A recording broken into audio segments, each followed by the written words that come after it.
வணக்கம் மத்தோடா. இந்த பொய் டாக்ஸ் இருக்காங்கல்ல, பொய் டாக்ஸ் யோ யாரா நீ எங்க இருந்துடா வந்த அப்படின்னு மாதிரி தான் இருக்கு. அதாவது இந்த பொய் டாக்ஸ் என்ன சொல்றான்னா, பிராமின்ஸ் மட்டும் இல்லைன்னா இந்த இந்து மதம் வந்து எப்பயே வந்து அழிஞ்சு போயிட்டு இருக்குமா அப்படின்னு யார சொல்றனா, ஒரு வெள்ளக்காரன் அந்த காலத்திலே வந்து சொல்லிட்டு போயிட்டானா, ஐயோ இந்து மதத்தை மட்டும் அழிக்க முடியடா, இந்து மதத்தை மட்டும் எப்படின்னா மாத்தலாம்னு பார்த்தா அதை மட்டும் மாத்த முடியடா. இந்த பிராமின்ஸ் வந்து பார்த்தோன்னா வார் எடுத்து சும்மா நம்ம கிட்டே ஃபைட் பண்ணி சண்டை போட்டு சும்மா களத்துல ஃபயர் விடுறானா, பிராமின்ஸ்க்காகவே பயந்து வெள்ளக்காரன் வந்து ஓடிட்டான் அப்படின்ற மாரி வந்து ஒரு உருட்டு இருக்கான். அவன் என்ன மாரி உருட்டுனான்றது இந்த வீடியோக்கள் பார்ப்போம். வாங்க வீடியோக்கள் போவோம். கைஸ், நீங்க என்னைக்காவது கவனிச்சிருக்கீங்களா, இந்த லெஃப்ட் விங் இக்கோசிஸ்டம் பிராமின்ஸை மட்டும் போட்டு அடிட்டு அடிச்சுனே இருப்பாங்க, போட்டு துவப்பாங்க. இதுக்கு ரீசன் என்னன்னு நினைக்க யோசிச்சிருக்கீங்களா? அந்த ரீசனை இன்னைக்கு காலையில ஒரு 3:30 மணிக்கு தான் நானே கண்டுபிடிச்சேன். தூக்கம் வரலையில போனை ஸ்க்ரால் பண்ணிட்டு இருக்கும்போது life and letters of Francis Xavier அப்படின்னு ஒரு புக் ஒன்று கட்டப்பட்டுச்சு. அதோட ஃபர்ஸ்ட் வால்யூமை சும்மா ஸ்க்ரால் பண்ணிட்டே வந்தேன். அதுல ஒரு லைன்ஸ் வந்து என் கண்ணில் பட்டுச்சு. அதோடைய ஸ்கிரீன்ஷாட்டை நான் ஆட் பண்றேன் பாருங்க. இந்தியன்ஸை நான் மதம் மாத்திக்கினே வந்தேன், ஆனா இந்த பிராமின்ஸோட எதிர்ப்பு மட்டும் இல்ல அப்படின்னா இவனுங்களை ஒட்டுமொத்தமா மதம் மாத்திருப்பேன் அப்படின்னு சொல்லி அந்த பிரான்சிஸ் சேவியர் எழுதியிருக்கிறாரு. யோசிச்சு பாருங்க, இந்த ஆள் கிட்டத்தட்ட 500 வருஷத்துக்கு முன்னாடி போப்பால இந்தியாவுக்கு அனுப்பி வைக்கப்பட்ட ஆளு. இவங்களுக்கு என்ன மாதிரி நரேட்டிவ் அப்படின்னா, இந்தியாவை அழிக்கணும் அப்படின்னா அதோட நேட்டிவ் கல்ச்சரை அழிக்கணும், நேட்டிவ் கல்ச்சரை அழிக்கணும் அப்படின்னா இந்து மதத்தை அழிக்கணும், இந்து மதத்தை அழிக்கணும் அப்படின்னா அதனுடைய பிரீஸ்ட் கம்யூனிட்டியை ஒழிக்கணும். இந்த நரேட்டிவ்ல கிட்டத்தட்ட 500 வருஷத்துக்கு முன்னாடிதான் இவங்க வேலை பார்க்க ஆரம்பிச்சிருக்கிறானுங்க.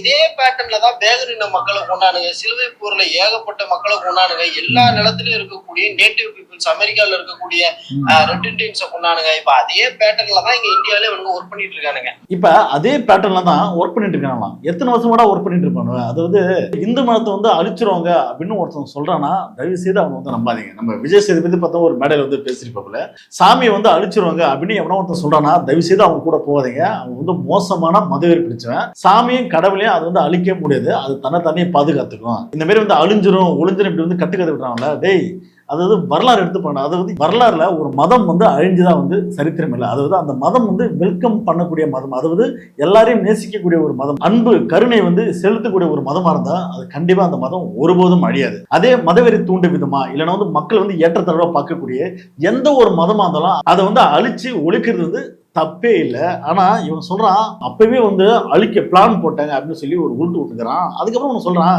இந்த லெப்ட் விங் பீப்புள் இருக்காங்களே, இடதுசாரி சிந்தனையா இருக்க பீப்புள், இவங்க ஏங்க வந்து பிராமின்ஸை போட்டு அடின்னு அடிக்கிறாங்க, எதுக்குள்ள அடிக்கிறாங்க? ஏன்னா எதனா கொஞ்சம் யோசிச்சு பாத்துக்கிறியா? ஐயோ மகனே, அத பத்தி யோசிக்கவே இல்லையே. गाइस, நீங்க என்னைக்காவது கவனிச்சிருக்கீங்களா, இந்த லெஃப்ட் விங் இக்கோசிஸ்டம் பிராமின்ஸை மட்டும் போட்டு அடிட்டு அடிச்சுனே இருப்பாங்க, போட்டு துவப்பாங்க. இதுக்கு ரீசன் என்னன்னு நினைக்க யோசிச்சிருக்கீங்களா? இந்த மண்ணுல எல்லாரும் மக்கள்லாம் சமன்னு சொல்லும்போது பிராமின்ஸ் என்ன சொல்றா, நாங்க வந்து எல்லாரோட உயர்ந்தவன், அதுதான் பெரிய மாரி உயர்ந்தவன்டே, எல்லாரும் சமந்தாண்டா, எல்லாரும் மனுஷன் தாண்டா அப்படின்னா அதெல்லாம் கிடையாதுங்க. நாயில வந்து பல நாய் இருக்குல்ல, பறவையில வந்து பல பறவைகள் இருக்குல்ல, அதே பேரு மனுஷங்களும் பல வந்து மனிதர்கள் பிரிவு இருக்கு. அப்ப மூளை பிதுங்கி வெளியே வரக்கூடிய நாங்க தான் வந்து உயர்ந்தவர்கள், பிராமணர்கள். இப்படி வந்து புளித்துத்தனமா பேசினா பின்ன வெளுக்காம பின்ன சொல்லலாம் ஓடிச்சொல்லாம், சுவாமி சொல்லு சுவாமி, ஆமா நீங்களாம் உயர்ந்தவர்கள், நீங்க பிறந்த பிறப்பு இருக்கே, ஐயோ உயர்வான பிறப்பு, நாங்கன்னா சூத்திர பிறப்பு, சாமி சொல்லுங்க சாமி, நான் உனக்கு அடிமையா இருக்க, உன் காலை கொடுங்கறதுக்கு என் தலையில வைங்க அப்படின்னு சொல்லி கொஞ்சவங்களா, டேய் தற்கொலை முண்டா. அதுக்கான ரீசனை காலையில 3:30 மணி தான் கண்டுபிடிச்சானா. இவன் என்ன பண்ணிருக்கான், அப்ப 3:30 மணி வரைக்கும் என்ன படம் பார்த்திருப்பான், ஏதோ பல்லான படம் பார்த்தானு தெரியல. அதுக்கப்புறம் போயிட்டு பாத்ரூம் போயிருக்கான். பாத்ரூம்ல போனவனே நம்ம வடிவேல் சாரோட காமெடி வரும் தெரியுமா, கழிவறையில உட்காந்து யோசிக்கும் போது கன நேரத்தில் உதைந்தது அந்த நாணம் அப்படின்னு பேரு. ஏண்டா காலையில 3:30 மணிக்கு பாத்ரூம் உட்காந்து என்ன பண்ணிட்டு இருந்த அப்படின்னு கேக்குது. சரி என்ன அப்படி வந்து உதிச்சு அவங்க அந்த நாணம் பார்த்தா, அந்த ரீசனை இன்னைக்கு காலையில ஒரு 3:30 மணிக்கு தான் நானே கண்டுபிடிச்சேன். தூக்கம் வரலையில போனை ஸ்க்ரால் பண்ணிட்டு இருக்கும்போது life and letters of Francis Xavier அப்படின்னு ஒரு புக் ஒன்று கட்டப்பட்டுச்சு. அதோட ஃபர்ஸ்ட் வால்யூமை சும்மா ஸ்க்ரால் பண்ணிட்டே வந்தேன். அதுல ஒரு லைன்ஸ் வந்து என் கண்ணில் பட்டுச்சு. அதோடைய ஸ்கிரீன்ஷாட்டை நான் ஆட் பண்றேன் பாருங்க. இந்தியன்ஸை நான் மதம் மாத்திக்கினே வந்தேன், ஆனா இந்த பிராமின்ஸோட எதிர்ப்பு மட்டும் இல்ல அப்படின்னா இவனுங்களை ஒட்டுமொத்தமா மதம் மாத்திருப்பேன் அப்படின்னு சொல்லி அந்த பிரான்சிஸ் சேவியர் எழுதியிருக்கிறார். அப்ப வெள்ளக்காரங்க வந்த உடனே இங்க வந்து மதம் மாத்திர வேலைகளை வந்து இறங்கும் போது பிராமின்ஸ் இருக்கான்னு தெரியுமா, சும்மா வால் எடுத்து சண்டை போட்டு, ஏய் இது எங்க ஊர் மதம், இதெல்லாம் நீ மாத்தே கூடாது போடா அப்படின்னு விரட்டி அடிச்சான பழுகுது. வெள்ளக்காரனுக்கு மாமா வேலை பார்த்த பசங்க தான் அவனை எல்லாம் உனக்கு தெரியுமே தெரியல, வரலாறு எடுத்து போற சாவக்கர் யாரா, வெள்ளக்காரனுக்காக சொம்படிக்கிறதுக்காக மன்னிப்பு கடதை எழுதி, ஏடா அந்த மாதிரி வந்து மாமாவில பார்த்த பசங்க இவனுனா, இவனு வந்து இந்து மதம் அழிஞ்சிருக்கூடாதுன்னு சொல்லி இவனு வந்து வால் எடுத்து போர்ல சண்டை போட்டானு. இதெல்லாம் புயல் காத்துல உட்காந்து எவனா பொறி சாப்பிடுவான், அவங்கிட்ட போய் சொல்றா. ஆமா, நான் கூட ஒரு விஷயம் கேட்டாகணும். பிராமின்ஸ் யாருமே கிறிஸ்டினா மாறதே இல்லையா? அதிகப்படியான மக்கள் வந்து கிறிஸ்டினா மாறி இருக்காங்கன்னா அதுல பாதி பேர் வந்து பிராமின்ஸ் தான்டா. ஏன்டா இன்னைக்கு வந்து நீங்க வந்து அமெரிக்கா லண்டன்லாம் போறீங்க, அங்க போயிட்டு நீங்க வந்து மதம் மாறி அந்த வந்து வெள்ளக்காரன் வந்து மேரேஜ் பண்ணல, மாட்டுக்கறித்தண்டனை பார்த்து மேரேஜ் பண்ணல, அப்பெல்லாம் வந்து நீங்க வந்து மதத்தெல்லாம் பார்க்க மாட்டீங்க. அப்ப இவங்களுக்கு ஒரு விஷயம் தேவைன்னா மதம் சாதிலாம் பார்க்க மாட்டாங்க, எவன் அதுல மேரேஜ் பண்ணி போனோம். யோசிச்சு பாருங்க, இந்த ஆள் கிட்டத்தட்ட 500 வருஷத்துக்கு முன்னாடி போப்பால இந்தியாவுக்கு அனுப்பி வைக்கப்பட்ட ஆளு. இவங்களுக்கு என்ன மாதிரி நரேட்டிவ் அப்படின்னா, இந்தியாவை அழிக்கணும் அப்படின்னா அதோட நேட்டிவ் கல்ச்சரை அழிக்கணும், நேட்டிவ் கல்ச்சரை அழிக்கணும் அப்படின்னா ஹிந்து மதத்தை அழிக்கணும், ஹிந்து மதத்தை அழிக்கணும் அப்படின்னா அதனுடைய பிரீஸ்ட் கம்யூனிட்டியை ஒழிக்கணும். இந்த நரேட்டிவ்ல கிட்டத்தட்ட 500 வருஷத்துக்கு முன்னாடியே இவங்க வேலை பார்க்க ஆரம்பிச்சிருக்கிறானுங்க. இந்த நெரேட்டிவ்ல கிட்டத்தட்ட பார்த்தோன்னா 500 வருஷத்துக்கு முன்னாடியே பார்த்தோன்னா வேலை பார்க்க ஆரம்பிச்சுக்கிறாங்க. அதாவது வெள்ளக்காரன் வந்து தான் இங்க வந்து உடன்கட்டை ஏறுதல் அப்படின்றது வந்து ஒழிச்சாம்பா. அப்ப இதெல்லாம் வந்து ஒழியாம இருந்தா இன்னும் இந்து மதம் வந்து ஸ்ட்ராங்கா இருந்திருக்குல்ல. அதுக்கப்புறம் அன்டச்சபிளா வாழ்ந்த மக்கள், இவனை வந்து கீழ் சதி, இவன் வந்து மேல் சதி அப்படி இருந்த மக்களை வந்து ஒழுங்குபடுத்தும் விதமா எல்லாருக்கும் கல்வின்னு சொல்லி இப்படி எல்லாம் படிக்க வச்சதால இந்த மதம் வந்து அழிஞ்சு போச்சு இல்ல. ஏங்க ஒரு காலத்துல பார்த்தோன்னா பிராமின் அவால் மட்டும் தாங்க, பார்ப்பனர்களாக நாங்க மட்டும் தாங்க புக் எடுத்து படிக்க முடியும் அப்படின்ற ஒரு வாய்ப்பை பெற்றவன் நாங்க. இன்னைக்கு பார்த்தோன்னா சூத்திர பசங்க படிக்க ஆரம்பிச்சவன. இதுக்கெல்லாம் காரணம் யாரு? விதப்பட்டது யாரு? வெள்ளக்காரன் வந்தான், எல்லாத்தையும் சமம்னு பார்க்க ஆரம்பிக்கிறான். அதனால மக்கள் மதம் மாறுறாங்க. ஐயோ ஏங்க நீங்களாம் மதம் மாறுறீங்க, எதனால மதம் மாறுறீங்க அப்படின்னு என்னைக்குனா ஒரு நாள் கேட்டிருப்பியா? ஏண்டா காலங்காலமா இதே மண்ணில் பிறந்த மக்களை காலங்காலமா வந்து அவனை வந்து கீழா பாக்குற, இழிவா பாக்குற, ஒரு அடி தள்ளி நில்றான்ற. ஆனா கீழா பாக்குற மனுஷன் தான் பார்த்தோன்னா நாய் மாரி மாடு மாரி உழைக்கிறான், விவசாயம் பண்றான். அதுல விவசாயம் வந்த பொருள் மட்டும் வாங்கி வாய்க்குள்ள போட்டுப்பேன். ஆனா கோயிலுக்குள்ள மட்டும் உள்ள வராதரா. பிராமணர்களாகிய பார்ட்னர்கள் நாங்க தான்டா சாமிக்கு பூஜை பண்ண தகுதி பெற்றவன். இது மட்டும் சொல்றதுக்கு மட்டும் ஜாதி தேவைப்படும், மற்றதுக்கெல்லாம் ஜாதி தேவைப்படாது. அப்ப இவன் என்ன சொல்றான்னா மரபை வந்து முதல்ல வந்து உடைக்க பாக்குறாங்க, நம்மளோட கல்ச்சரை வந்து உடைக்க பாக்குறாங்க. ஏன்டா காலங்காலமா ஏன்டா இன்னும் வந்து அந்த பழைய மாதிரி மூட நம்பிக்கை சுத்திட்டு இருக்கிறீங்க? அதாவது பெண்கள் வந்து ஐயப்பன் கோயிலுக்குள்ள போகலான்றது ஒரு பாசிட்டிவான விஷயம். பெண்கள் போனா என்ன தப்புன்னு கேட்கும்போது இதெல்லாம் வந்து ஆகம் எழுதுங்க, நம்மளோட பண்பாடுங்க, அப்படிலாம் போகக்கூடாங்க அப்படின்னு ஒரு பூமட்டத்தனமா வந்து பேசிட்டு இருந்தா பின்ன என்ன பண்ண முடியும்? ஏன்டா டேய் தற்கூரி, அனைத்து சாதனையும் அர்ச்சகர் ஆகலாம்னு சொல்லும் போது அதெல்லாம் கிடையாது, சூத்திர பையெல்லாம் வந்து அர்ச்சகர் ஆகக்கூடாது. யார் அவன்லாம் தீண்டாமன்னு சொல்லி காலங்காலமா தீண்டாம பார்த்திருந்தா மக்கள் என்ன பண்ணுவான்? மதம் மாறி தான் போவான். ஏன்டா அவன் மதம் மாறி போறான், அவனுக்கு என்ன பிரச்சனை அப்படின்னு சொல்லி நீ வந்து அன்பா பேசி பழகி இருந்தனா அவன் ஏன்டா தற்கொலை மதம் மாறி போறான்? தற்கொலை எங்கேயே பிறந்த வந்து ஒரு அண்ணா தெரேசா, அவங்க வந்து ஒரு வெள்ளக்காரன். அவங்களாம் பார்த்தோன்னா உங்களை விட வந்து ஒயிட் தோல் அப்படின்னு பார்த்தா அவங்களாம் பார்த்தோன்னா இன்னும் உயர்ந்த ஜாதிகள். அவங்களே இங்க வந்து இந்தியாவில வந்து அன்டச்சபிள் பீப்புள் கிட்ட வந்து தன்னுடைய பணிகளை வந்து செய்யறாங்க. அந்த அழுக்கு படிந்த குழந்தைய, அந்த பஞ்சமா பரதேசியா வாழக்கூடிய குழந்தைய கட்டி அரவணைத்து தூக்கி கொஞ்சறாங்க. அந்த மனசு இருக்குடா, அந்த மனசு ஏன்டா உங்ககிட்ட இல்லாம போச்சு? அப்ப அன்னில இருந்து இன்ன வரைக்கும் பார்த்தா நீ வந்து மக்களை வந்து மனுஷனா நீ சமமா பார்க்க மாட்டேன். அதுக்கு ஒரு காரணம் வர சொல்லுவ.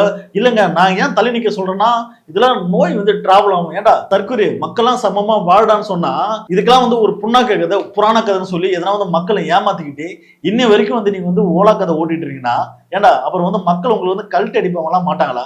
இதே பேட்டர்ன்ல தான் வேகனின மக்களை கொண்டானுங்க, சிலுவை போர்ல ஏகப்பட்ட மக்களை கொண்டானுங்க, எல்லா நிலத்திலயும் இருக்கக்கூடிய நேட்டிவ் பீப்புள்ஸ், அமெரிக்கால இருக்கக்கூடிய ரெட் இண்டியன்ஸை கொண்டானுங்க. இப்ப அதே பேட்டர்ன்ல தான் இங்க இந்தியாவில இவங்க ஒர்க் பண்ணிட்டு இருக்கானுங்க. அதே பேட்டர்ல தான் இப்ப வந்து இந்தியாவில வந்து ஒர்க் பண்ணிட்டு இருக்காங்க. அது வந்து இந்த இந்து மதம் வந்து முதல்ல எங்க இருந்து வந்து சொல்லு போல, இந்து மதம் வந்து தமிழ்நாட்டை சேர்ந்த மதமா சொல்றா? ஒரு காலத்துல பார்த்தோன்னா இந்த இந்திய நிலப்பரப்பு முழுக்கும் பார்த்தோன்னா பௌத்த மதம் தான் பார்த்தோன்னா இந்த மண்ணோட ஆணி வேறு. அப்ப இந்த இந்து மதம் சொல்லக்கூடிய சனாதன மனு தர்ம மதம் இருக்குல்ல, இது வந்து எப்படி இந்தியாக்குள்ள வந்துச்சுன்னு சொல்லி வரலாறு முதல்ல எடுத்துப்பாரு. ஒரு காலத்துல வந்து பௌத்த மதம் தான் இங்க வந்து இருந்தது. பௌத்த மதத்தை வந்து அடிச்சு உடைச்சு அழிச்சு அதை வந்து பள்ளம் தோண்டி புதைச்சு அது மேலதானே நீங்க வந்து ஏறி உட்காந்துருக்கீங்க. இதெல்லாம் வரலாறு தெரியுமா தெரியாத? முதல்ல விநாயகர் எப்படி வந்து உருவானார்ன்றதும் முதல்ல வரலாறு எடுத்துப்பாரு. அதாவது புத்தருடைய மறு உறவு தான் பார்த்தோன்னா விநாயகர். அதே கோட்பாடு, அதே செயல், அதாவது அதே அரச மரத்துல வந்து புத்தரை உட்காருவாருன்னா அதே மாதிரி விநாயகர் வந்து இங்க வந்து ஃபார்ம் பண்ணாங்க.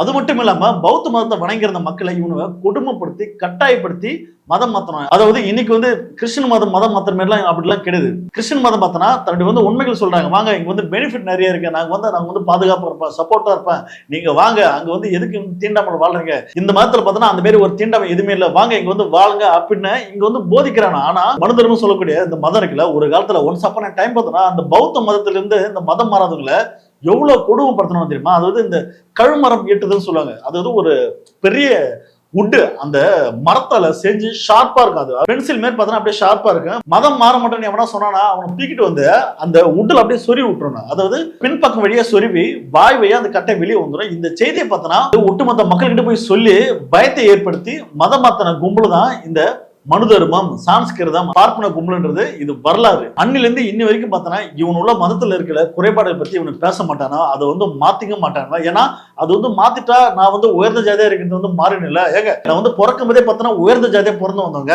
இப்ப எப்படிங்க இப்படி மாத்திக்க முடியும்? அதெல்லாம் மாத்திக்க முடியாதுங்க. அதாவது இந்த மதம்னா இங்க ஏற்றத்தாழ்வு இருக்கும், இங்க வந்து ஜாதி இருக்கும் அப்படின்னு இன்னி வரைக்கும் வந்து கொடி பிடிக்கிறாங்க. அதுக்கு சாதகமா இருக்கிற சில வந்து பண்பாடு, கலாச்சாரம் அப்படின்ற பெரிய ஆகம விதி, சில வந்து புனக்கதையில வச்சு இதெல்லாம் வந்து மாத்தக்கூடாது, இதெல்லாம் வந்து அப்படிதான் இருக்குன்ட்டு சில கட்டுக்கதைகளை வந்து இன்னி வரைக்கும் வந்து பிராக்டிஸ் பண்றானுவ. மனுஷனா மாற மாட்டானுவ. அப்புறம் இந்த மாதிரி மாறாம இருந்த இடதுசாரி சிந்தனையாளர்கள் சும்மா இருப்பாங்கடா, செருப்ப கழட்டி அடிக்க மாட்டாங்க. அதாவது இவன் வந்து என்னைக்கு மனுஷனா மாறுறாங்களோ அன்னி வரைக்கும் பார்த்தோன்னா லெஃப்ட் விங் பீப்புள்ஸ் கழட்டி அடிப்போம். அதுல எந்த ஒரு மாற்று கருத்து இல்லை. ஏன்னா நாங்களாம் பெரியாரோட பேரன்கள், அம்பேத்கரோட பேரன்கள், மார்க்ஸ் கம்யூனிஸ்ட் தத்துவத்தோட கொள்கை பேரன்கள். இந்த மக்கள் சமமா வாழ்ற வரைக்கும், ஏற்றத்தாழ்வு இல்லாத வரைக்கும் அதுக்காக களத்துல நாங்க தொடர்ந்து நிற்போம், கழட்டி அடிப்போம். இந்த வீடியோ பத்தின கருத்துக்களை மறக்காம கமெண்ட் பண்ணுங்க. அடுத்த வீடியோ சந்திப்போம். நன்றி, வணக்கம்.